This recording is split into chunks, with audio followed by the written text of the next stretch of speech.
안녕하십니까. 오늘 행사 사회를 맡은 국민대학교 손병희입니다.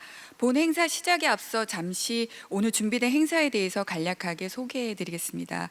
노봇 미래 전략 컨퍼런스는 산업통상자원부 주최 한국노봇산업진흥원과 노봇신문이 공동으로 개최하는 행사입니다. 미래 로봇 산업을 조망하고 로봇 발전 전략을 모색하는 컨퍼런스로 올해를 시작으로 매년 개최될 예정입니다. 코로나19 유행이 장기화되면서 최근 비대면 솔루션의 대표적인 분야로 빠르게 성장하고 있는 로봇 산업의 새로운 트렌드와 패러다임의 변화, 비대면 시대 로봇의 역할과 중요성, 향후 발전 전략을 모색하는 계기를 마련하고자 올해 2020 로봇 미래 전략 컨퍼런스를 주제를 비대면 시대 로봇의 역할과 중요성으로 정했습니다. 이번 행사는 정부의 거리두기 시책에 따라 줌과 유튜브 온라인 실시간 중계를 통해 비대면 방식으로 진행할 예정입니다. 그럼 지금부터 미래 로봇 산업을 조망하고 로봇 발전 전략을 모색해 볼 2020 로봇 미래 전략 컨퍼런스를 시작하겠습니다. 가장 먼저 한국생산기술연구원 남경태 수석연구원께서 강연을 해주시겠는데요. 주제는 인간 로봇, 협업 제조 로봇, 뿌리 산업의 로봇 활용 공정 모델입니다. 네, 첫 번째 주자로 나선 한국생산기술연구원 남경태입니다. 제가 이번에 발표드릴 내용은 인간 로봇 협업 제조 로봇에서 뿌리 산업의 로봇 활용 공정 모델을 어떻게 개발할 것인가 관해서 설명드릴 수 있도록 하겠습니다. 먼저 첫 번째는 협동 로봇에 대한 간략한 개요에 대해서 설명을 드리고요. 두 번째는 뿌리 산업의 로봇 활용 공정 모델에 대한 설명을 드리도록 하겠습니다. 마지막으로는 미래의 다양한 제조 로봇 서비스 모델을 어떻게 해 나가야 될지 하는 부분들을 설명드리고 마무리하도록 하겠습니다. 먼저 협동 로봇에 대한 개요가 되겠습니다. 협동 로봇은 인간과 로봇이 어떠한 작업 공간을 공유하면서 작업하기 위해서 협업 운영 조건을 만족하는 로봇이라고 정의되어 있습니다. 여기서 협업 운영 조건이라는 것은 국제안전규격 ISO 1066에서 통증 인계치를 안전 기준을 적용하는 것을 말하고 있는데요. 이 통증 인계치라는 것은 인간과 로봇이 충돌을 하였을 때 다치지 않고 어떤 통증을 그렇게 느끼지 않는 그런 인계치를 설정한 것입니다. 기존의 산업용 로봇은 보신 바와 같이 로봇의 작업 영역에 인간을 보호하기 위해서 안전 펜스를 사용을 했었는데요. 협동 로봇을 사용하게 되면 인간과 로봇이 서로 상호 작업을 하기 때문에 이런 펜스가 필요 없는 것이 가장 큰 특징이라고 할 수 있겠습니다. 이러다 보니까 한 3가지 정도의 협동 로봇의 특징이 나타나고 있는데요. 그것은 바로 첫 번째가 안정성을 확보하는 것입니다. 무엇보다도 협동 로봇은 사람의 안정성을 확보하는 것이 중요하겠는데 여기에서 로봇의 어떤 토크 센서라든지 혹은 전류 센서를 통해서 로봇이 충돌에 의해서 멈춘다는 기능이 포함되어 있는 거고요. 그 다음에 기존의 산업용 로봇은 티칭 펜던트와 같은 것을 사용해서 어떤 계정을 만들어줬는데 협동 로봇은 직접 교시와 같은 인간이 로봇의 끝단을 잡고 핸들링함으로써 어떤 원하는 계정을 만들어주는, 이렇기 때문에 보다 직관적으로 사용자가 편하게 사용할 수 있는 그런 편의성이 제공됩니다. 그리고 또 협동 로봇은 링크가 모듈화되어 있습니다. 이러다 보니까 이 링크 모듈화되어 있는 부분들 때문에 좀 가격을 저렴하게 공급할 수 있는 그런 특징이 있다고 할 수 있겠습니다. 구체적으로 제조사별로 협동 로봇의 내부 사양을 살펴보면요, 덴마크의 유니버셜 로보틱스를 포함해 가지고 국내 세계사 그리고 또 산업용 로봇과 같은 그런 로봇에 대해서 저희가 한번 살펴보도록 하겠습니다. 협동 로봇은 보신 바와 같이 한 3kg에서 많게는 한 15kg까지 저가방 하중의 특징을 나타내고 있습니다. 최근에는 한 20에서 25kg도 나오고 있지만 산업용 로봇은 한 600kg까지 고가방 하중을 핸들링한다는 것에 비하면 상당히 저가방 하중을 핸들링하고 있는 거고요. 그런데 자중을 보면은 같은 산업용 로봇의 6kg에서는 145kg을 핸들링하는 자중을 가지고 있는데요. 협동 로봇 같은 경우에는 6kg에 한 28kg 정도의 무게를 포함하고 있어가지고 좀 더 협동 로봇이 핸들링하는데 용이하다고 말씀드릴 수 있겠습니다. 방법 정밀도로 보면은 거의 산업용 로봇이 좀 더 정밀하게 활용할 수 있겠지만 협동 로봇도 어느 정도 높은 사양을 포함하고 있고요. 무엇보다 전원 공급이 협동 로봇은 기존에 우리가 일반적으로 사용하고 있는 220V를 사용하고 있다는 것이 큰 장점입니다. 이것은 뭐 쉽게 우리가 설치를 할 수 있다는 건데요. 기존의 산업용 로봇은 이제 삼상 전원을 사용하기 때문에 주로 공장에서만 운영이 될 수 있는데 협동 로봇은 이러한 단상 220V를 사용하기 때문에 우리가 이제 일반적인 제조 산업에서도 충분히 사용할 수 있다 하는 건 장점이 있고요. 그리고 이제 안정성을 확보하기 위해서 전류 센싱이라든지 토크 센싱 이런 부분들을 이제 포함하고 있습니다. 협동 로봇의 시장을 보면요, 세계 협동 로봇이 2016년도에 한 1억 7천만 정도 달러에서 2017년도에 3억 9천만 달러로 한 123% 정도 성장을 했습니다. 그리고 이제 연평균 한 50.3%가 이제 증가를 하면서 2025년도에는 한 123억 정도의 규모로 확대될 것이라고 이제 예측을 하고 있고요. 이거를 이제 대수로 보면 2017년도에 한 11,000대 정도가 이제 판매됐으면 2025년도에는 이제 46만 7천 대까지도 판매가 예측되고 있고요. 협동 로봇은 보시는 것 같이 기존의 자동차와 전기 전자 산업의 로봇이 활용됐다고 하면은 식품과 화장품 그리고 이제 서비스 산업까지도 최근에는 도입이 확대되고 있는 추세가 되겠습니다. 사실 협동 로봇은 해외 유럽에 특히 SME 로봇 프로젝트에서부터 협동 로봇의 협업 개념이 출현하게 되었는데요. 이후에 이제 로제타 프로젝트에서는 인간과 로봇이 서로 협업하는 공정 모델을 제시를 하였고, 그 다음에 이제 LIA 프로젝트에서는 이제 조립 공정에 대해서 공정 모델을 어떻게 최적화할 것인가 부분들에 대해서 연구를 하였고요. 그 다음에 로봇 파트너에서는 조립 라인, 그러니까 자동차 조립 라인 협동 로봇을 적용을 어떻게 할 것인가 하는 부분에 대한 연구가 이루어졌습니다. 구체적으로 이제 협동 로봇의 그 제조 공정 적용 사항을 이제 한번 이제 보도록 하겠는데요.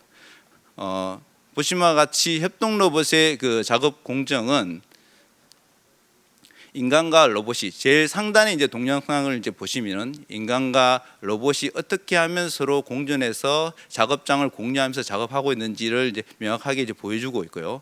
그리고 이제 오른편에 보면은 이제 볼트 작업이 주로 이제 협동 로봇이 많이 유용하게 활용될 수가 있는데, 이것은 바로 이제 저가바장에서 작업을 할 수 있는 그런 공정이 때문에 이제 가능한 겁니다.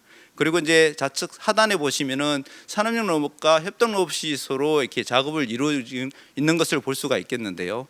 보신 바와 같이 산업용 로봇은 펜스 안에서 어떤 작업을 하고 있고, 그 다음에 이제 협동 로봇은 펜스 밖에서 작업을 하면서 사람과 같이 공유를 할 수 있는 그런 이제 작업 형태가 되겠습니다. 그리고 뿌리 가공과 같은 이제 프레스 가공에서도 다수 협동 로봇이 사용되고 있는 사례가 이제 늘어나고 있는 상황입니다.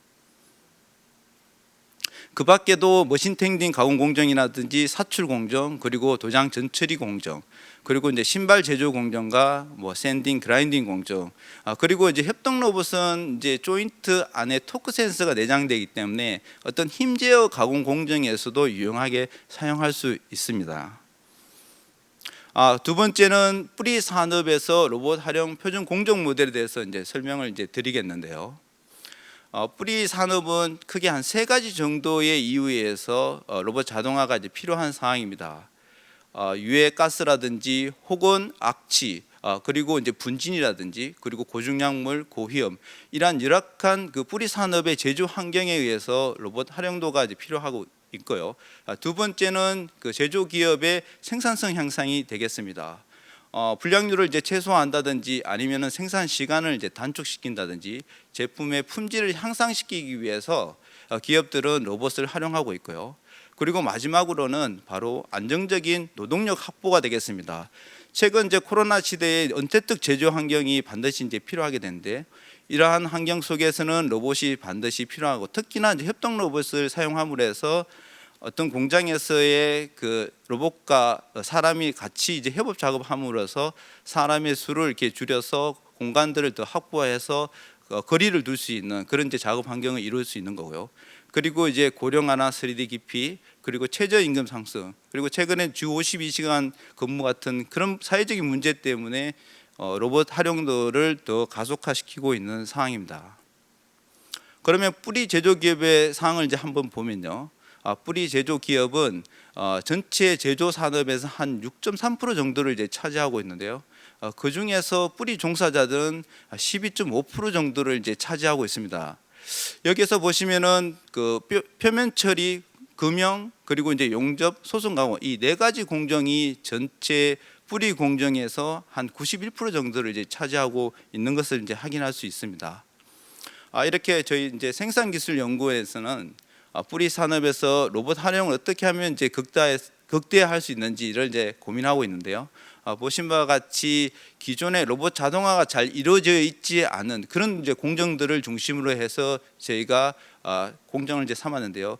바로 대표적인 것이 이제 특수 목적 기기라든지 금속 주조 산업의 그 산업 부품, 그리고 이제 자동차 부품 중에서는 일반 부품들 저희 대상으로 그 동안에 로봇을 잘 사용하지 않은 이제 공정이거나 혹은 로봇을 사용하고 있다 하더라도 좀 공정이 제대로 체계화적으로 연구가 되고 있지 않기 때문에 로봇 활용도가 더딘 그런 산업을 이제 중심으로 저희가 4대 뿌리 공정, 그러니까 용접과 주조 가공, 그리고 머신 텐딩, 표면 처리 공정을 저희가 중심으로 표준 공정 모델을 이제 개발하고, 이를 통해서 이제 로봇 보급도 확대시키고 그리고 뿌리 산업 제조 경쟁력도 강화하고자 하는 것이 목적이 되겠습니다. 그러면 여기서 공정 모델에 대해서 이제 설명을 드리도록 하겠습니다. 기존의 수작업 공정들을 저희가 분석을 해보면 그 업종과 그 다음에 이제 공정과 그리고 이제 자동화 수준별로 이제 분류를 하다 보면 유사 뿌리 공정에 대해서 그 공정의 어떤 특징들이 이제 나와져 있습니다. 그런 특징들을 저희가 로봇과 주변 장치에 대한 솔루션을 모듈화 하고 그리고 패키지 해가지고 이것을 좀 로봇을 어떻게 하면은 좀 활용도를 높일 수 있을까, 극대화시킬 수 있을까 하는 부분들을 저희가 고민한 다음에 그런 솔루션, 로봇 활용 대표 공정 솔루션을 제가 개발하는 것이 공정 모델 개발 되겠습니다. 그 절차를 확인해 보면 먼저 수요 산업의 수요 조사를 이제 시작을 하게 됩니다. 수요 산업의 수요 조사를 통해서 어떠한 공정들이 지금 현재 수작업으로 많이 이용되고 있고 그리고 애로 사항은 뭐가 있는지 그런 부분들을 먼저 조사를 하고요. 이렇게 조사된 공정들을 중에서 저희가 어떻게 하면은 공정 모델을 만들면 좋은지 또 효과적인지를 저희가 공정 모델을 이제 선정을 하게 됩니다. 이렇게 선정된 공정 모델은 저희가 로봇을 활용하는 공정 모델 설계를 하고 그리고 저희가 매뉴얼까지 작성을 해서 그리고 이제 경제성 분석까지도 같이 이루어집니다. 그러면은 시장에서 혹은 공정위에서 이제 생산성이라든지 불량률 혹은 투자 회수율이 얼마나 정도 더 효과적인가 하는 것을 분석한 다음에 그렇게 만든 공정 모델에 대해서 저희가 시뮬레이션이나 아니면 테스트 베드를 구축해서 공정을 이제 검증하까지 하고요. 그리고 이렇게 검증된 그 공정에 대해서는 제가 도입을 희망하는 이제 수요 기업의 대상으로 해서 저희가 컨설팅 지원도 이루어집니다. 이렇게 해서 어떠한 공정 모델이 만들어지면 그 공정 모델은 로봇산업진흥원의 선도 보급 실증 사업을 통해서 공정을 확산 보급하게 되겠습니다. 먼저 제가 첫 번째 절차로는 공정 모델 수요 조사를 이제 했는데요. 총 17개 기업을 대상으로 진행을 했습니다. 공정을 보시면 주조, 소송 가공, 그리고 용접, 그 다음에 표면 처리, 그리고 열 처리 총 5개의 공정을 대상으로 했고요. 이 중에서 저희가 필요성과 시급성, 그리고 이제 적합성과 효과성, 활용성을 제가 좀 전문가들의 의견을 모아가지고 한 5가지의 그 공정을 표준화 시켜야 되겠다 하는 판단을 이제 내리게 되었는데요. 그렇게 해서 만든 5개 공정 모델이 저항 용접 공정 모델과 아크 용접 공정 모델, 그리고 주조 후처리 가공 공정 모델, 그리고 이제 머신 텐딩 공정 모델, 표면 처리 공정 모델 되겠습니다. 이 5가지의 공정은 로봇을 활용을 했을 때 보다 효과적으로 로봇 도입을 활성화시킬 수 있겠다 하는 판단을 내린 공정이 되겠고요. 이 중에 저희가 우선적으로 어떤 시급성이라든지 필요성을 이제 감안을 해서 저항 용접 공정과 머신 텐딩 공정을 저희가 우선적으로 진행을 했습니다. 먼저 저항 용접 공정 모델에 대해서 수요 조사를 진행을 했었는데요. 제2사의 저항 용접 공정 전체 플로우를 한번 확인했습니다. 먼저 원자재가 입고가 되면 그 입고된 원자재를 절단을 하고 그 다음에 절단된 제품을 프레스 생산을 통해서 프레스 가공을 한 다음에 거기에서 용접 너트 같은 것들을 저희가 용접을 하고 그리고 적재하고 출하하는 이런 전체 공정 프로가 이제 있게 되겠는데요. 여기서 저희가 관심을 가진 것은 바로 용접 공정입니다. 동영상과 보신 것과 같이 사람이 이제 단순히 반복적인 작업을 통해서 용접이 이루어지게 되는데요. 이런 이제 저항 용접은 생산성이 무엇보다도 이제 중요한 부분이 이제 되겠습니다. 그래서 저항 용접 공정에 대해서 저희가 분류를 했습니다. 먼저 저항 용접 공정 자체의 공정이 있을 거고요. 그 다음에 저항 용접 한 후에 검사를 하는 공정이 있습니다. 기존의 비조칙 검사 공정에서 이 저항 용접 공정은 접촉식으로 어떤 파괴 검사가 이루어지고요. 그 다음에 마지막에는 이적지의 포장 공정으로 이제 이어지게 되겠습니다. 이렇게 이제 분석을 통해서 저항 용접 공정의 생산성을 도모하기 위해서 로봇을 어떻게 자동화시킬 것인가 하는 부분들을 제가 설계를 했는데요. 먼저 한 대의 로봇을 운영했을 때 안과 그 다음에 두 개의 로봇을 운영해서 생산성을 좀 높여서 극대화시킬 수 있는 방안에 대해서 저희가 설계를 진행을 했고요. 여기에 각 공정에 대해서 시뮬레이션을 통해서 저희가 실제적으로 시뮬레이션 결과에서 로봇이 운영되는 실제로 우리가 시스템을 구축하지 않고도 어떻게 하면은 로봇이 실제적으로 로봇과 주변 장치 로딩 온로딩 혹은 용접기 그리고 부품 공급기까지 어우러져 있는 이런 시스템에서 생산성이 나올 수 있는지를 확인을 하였습니다. 두 번째 공정은 머신 탱딩 가공 공정인데요. 주로 이제 CNC 가공기를 로딩 온로딩하는 이제 공정이 되겠는데요. 여기에서는 저희가 S사를 대상으로 해서 머신 탱딩 공정 전반적인 부분을 저희가 확인을 했고요.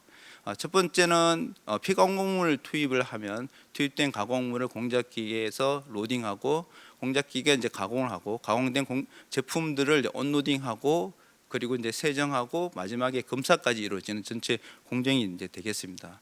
이렇게 해서 저희가 공정을 전체적으로 이제 분석을 했고요. 분석된 공정에 대해서 저희가 관심을 가진 것은 바로 공작기기의 로딩, 언로딩하는 자체 공정에 대해서 저희가 관심을 가지게 되었고요. 이 부분들을 우선 저희가 공정 모델을 만들었습니다.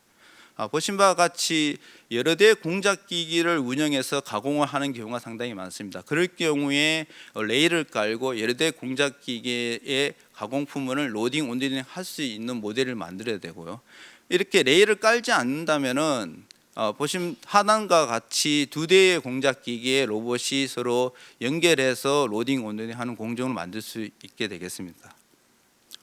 이렇게 해서 저희가 그 공정 모델을 설계하고 매뉴얼 작업도 이루어지게 되는데요. 이런 이제 저항 용접 공정 같은 경우에 저항 용접에 대해서 어떤 정의하고 개요 그리고 공정 분석한 내용 그리고 이제 표준 모델 공정을 이제 설계한 내용을 매뉴얼로 이제 담았습니다. 이렇게 해서 매뉴얼을 담은 다음에 저희가 마지막으로 도출하는 것이 그러면 이 공정 모델을 실증하려면 어떤 기준으로 실증할 것인가 하는 부분들을 제가 도출을 했는데요. 보신 바와 같이 두 개의 공정에 대해서 저희가 실증 기준안을 마련했습니다.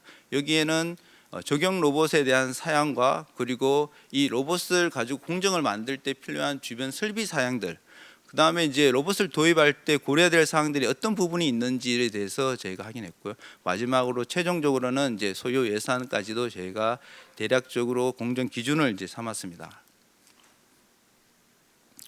저희 사업은 저희 생산기술연구원이 이제 주축이 돼가지고 머신 탱딩과 저항 용접 공정의 세부 주관기관 그러니까 이제 수요기업이 되겠고요. 그리고 여기에 로봇을 공급하는 이제 참여기관들이 이제 같이 붙게 되겠습니다. 그 다음에 전체적인 공정에 대해서 전문가의 어떤 그 자문이 있는데요. 그것은 저희 뿌리 연구소의 전문가들을 이제 적극적으로 이제 활용을 했고요. 지금 현재 선도 보고 사업을 진행 중에 있는데 머신 탱딩 공정의 한 21개의 수요기업과 그리고 7개의 공급기업, 저항 용접 같은 경우에는 이제 4개의 수요기업과 참여기업 2개. 전체 적용 로봇은 한 35대가 이제 운영되고 있는데요. 협동 로봇이 18대고 산업용 로봇이 한 7대가 운영되고 있는 상황입니다. 그렇게 해서 저희가 과거에 이제 2개의 공정 모델을 이제 만들었는데 저희가 4년 동안 한 16개 공정 모델을 만들어서 매년 보급할 수 있도록 진행할 예정입니다.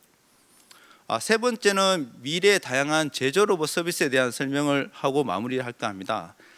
미래 다양한 제조 로봇 서비스는 크게 3가지로 제가 이제 설명을 드릴 예정인데요. 첫 번째는 미래 뿌리 산업이고요. 두 번째는 이제 선박 제조, 마지막에는 바이오 화학 제조에 대해서 설명드릴까 합니다. 첫 번째는 자동차 부품의 머신 텐딩 가공 서비스가 되겠는데요. 다품종 소량을 생산할 수 있는 그런 머신 텐딩 가공에서의 모델을 제가 한번 삼아봤습니다. 보신 바와 같이 관제 시스템의 어떤 소재를 가공 작업 지시에 등록을 하게 되면 모바일 로봇이 운영이 되겠는데요. 이 모바일 로봇은 기존의 공구 관리 창고나 혹은 소재 관리 창고에 있는 공구와 소재들을 필요에 따라서 이제 이송을 하게 됩니다. 여기에서 원하는 공구와 소재를 이제 이송을 해가지고 공구 대기 장소로 이제 이송을 하는데요. 여기서 모바일 협동 로봇이 주로 이용을 할 수 있겠습니다. 이 모바일 협동 로봇을 이용한 건 기존에 우리가 물류 이송으로서 사용하고 있는 기존 물류하고는 다르게 좀 더 협업의 어떤 안정성을 확보하기 위한 부분들이 이제 포함이 되어 있고요. 여기에서는 공구와 가공 소재 효율적인 관리 체계가 지원이 돼야 되고요. 그리고 공구의 마모 상태라든지 이런 부분들을 수시로 이제 확인해서 교체 시기를 이제 알려줘야 될 필요가 이제 있게 되겠습니다. 이렇게 해서 모바일 협동 로봇이 해당 가공 셀의 공구와 소재를 최적의 이동 경로로 이제 이송할 필요가 있는데요. 먼저 공구 대기 장소나 소재 대기 장소에 필요한 공구와 소재들을 필요한 가공기에다가 이송을 하고요. 그 가공기에는 바로 고정된 협동 로봇이 있는데 이 협동 로봇이 이송돼 온 가공기하고 공구하고 가공 제품들을 가공기에다가 로딩하게끔 그렇게 이제 되어 있습니다. 이런 식으로 모바일 협동 로봇이 전체 물류를 이제 담당함으로 해서 이런 다품종 소량 생산에 적합한 시스템으로 이룰 수 있고요. 여기에 전체 시스템은 디지털 관제 서버 시스템을 구축을 해가지고 운영함으로써 실시간으로 최적 관리 서비스를 지원할 수 있는 장점이 있게 되겠습니다. 두 번째 서비스 모델은 플라스틱 부품의 친환경 도장 서비스가 되겠는데요. 기존의 화장품 용기는 주로 로봇을 사용하지 않고 일반적으로 이제 회전 컨베이어 방식으로 이렇게 이용을 하다 보니까 한 70% 이상의 도료 손실이 있었습니다. 그렇기 때문에 이런 화장품 용기에서도 로봇을 도입을 시도하고 있는데요. 보신 바와 같이 이런 전체 도장 서비스 플로우가 이제 만들어졌고요. 여기에 먼저 지구 로봇을 이용해서 도장 제품들을 로딩하고 그 다음에 도장하기 전에 먼저 플라즈마 전처리해서 이물질을 제거하고요. 그 다음에 이제 도장 공정이 이제 이루어지고 그리고 이제 열 처리, 건조 공정, 냉각 공정. 그리고 마지막에는 도장 후에 어떤 표면이 제대로 이제 이루어졌는지를 이제 검사하는 공정이 되겠는데요. 여기에서는 이제 기존의 육안으로 검사하던 그것을 이제 로봇으로 이렇게 하다 보니까 AI 기반의 제품 불량 검사의 알고리즘들이 이제 포함이 돼야 되는 또 문제점이 이러한 기술을 이제 활용을 해야 됩니다. 그리고 마지막에는 이제 포장 공장을 통해서 이제 출하되게끔 그렇게 이제 되어지고 있는 상황입니다. 세 번째가 말씀드릴 수 있는 것은 이제 선박 제조 서비스가 되겠는데요. 기존에 이제 선박 제조는 뿌리 산업의 대표 공정입니다. 뭐 용접이라든지 절단, 성형, 도장 가공을 주로 이제 이루어지고 있는데요. 선박 사업은 최근에 숙련자들이 이제 고령화되고 이제 은퇴하면서 전체 용접의 품질이 좀 하강하고 있는 추세이기 때문에 로봇 자동화를 좀 더 필요로 하고 있고요. 여기에서 작업자하고 로봇이 어떤 작업 공간을 서로 공유하는 그런 이제 공정들이 상당히 많은데요. 그렇기 때문에 이제 협동 로봇에 대한 요구가 상당히 많아지고 있습니다. 특히 이제 소조립 같은 경우에는 기존의 산업 로봇을 많이 사용을 하고 있는데요. 여기에서는 협동 로봇을 사용을 출시해야 될 그런 이제 상황이 있고요. 그리고 또 중조립 같은 경우에는 이제 휴대용, 소형 경량 협동 로봇을 사용을 해야 되는 상황입니다. 밀폐 공간에 로봇을 가져가서 거기서 설치하고 용접을 해야 되는, 그러기 위해서는 휴대가 간편한 소형 경량 협동 로봇이 필요하고 있고요. 또한 어떤 CAD 기반의 형상 인식과 보정 기술, 그리고 이제 비정형 환경 인식 기술, 주행 기술, 그리고 전체적으로 이제 선박 제조라는 게 고소차를 이용하다 보니까 안전에 상당히 민감합니다. 그래서 안전 감시를 위한 모바일 로봇, 이런 로봇들이 이제 선박 제조, 미래 선박 제조의 어떤 모델을 형성할 수 있는 로봇군이 아닐까 그렇게 판단하고 있습니다. 네 번째는 이제 바이오 화학 분야가 되겠는데요. 바이오 화학 분야는 기존의 로봇을 활용하지 않은 그런 이제 분야가 되겠습니다. 그렇지만 이제 코로나 시대 바이오 산업이 급격하게 규모가 성장하면서 바이오 산업도 로봇을 활용을 하는 그런 시기가 이제 온 것 같습니다. 바이오 산업은 한 5가지 정도의 분야에 대해서 로봇을 활용할 수 있을 것 같은데, 저희가 바이오 산업의 조사 한 20개 기업의 대상으로 소요 조사를 했더니 한 5개 정도의 분야에서 로봇 활용도가 필요하다, 그런 의견을 이제 받은 상황입니다. 첫 번째가 바로 바이오 진단이 되겠는데요. 코로나 같은 감염성 바이러스의 분자 진단 공정 같은 경우에 로봇 활용도가 좀 필요하다는 의견이 있습니다. 검치를 채취한다든지 혹은 이제 핵산 추출 공정 같은 경우에 진단 시간을 단축시키기 위해서는 로봇 활용도가 좀 필요하다 하는 부분들에 대한 의견이 좀 있었고요. 그다음에 바이오 소재가 이제 두 번째인데요.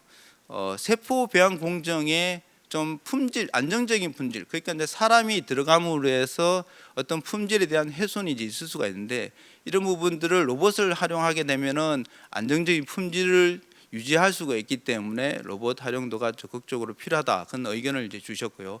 제약 같은 경우에 다품종 의약품에 대해서 1차 포장 후 2차 포장 쪽에 뭐 필로라든지 액상 포장 이런 쪽에 로봇 활용도가 좀 필요하다, 이런 의견이 좀 있었습니다.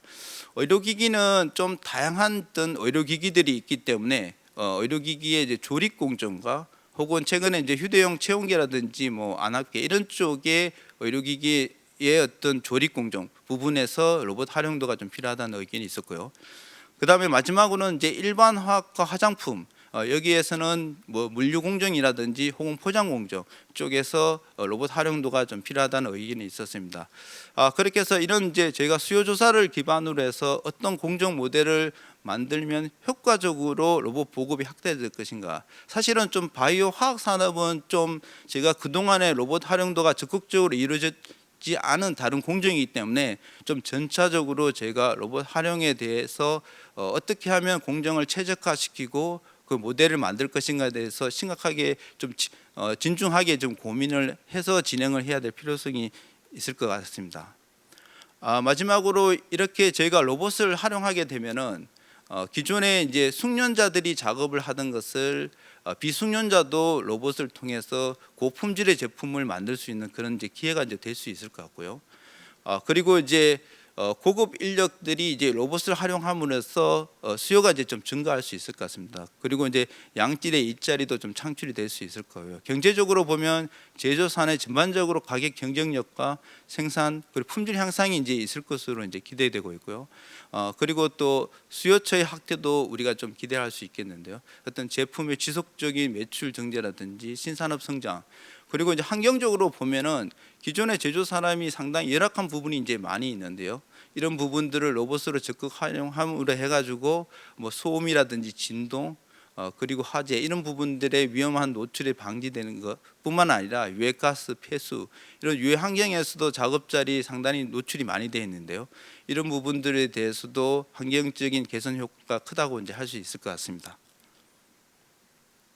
네, 이상 오늘 발표를 마치겠습니다.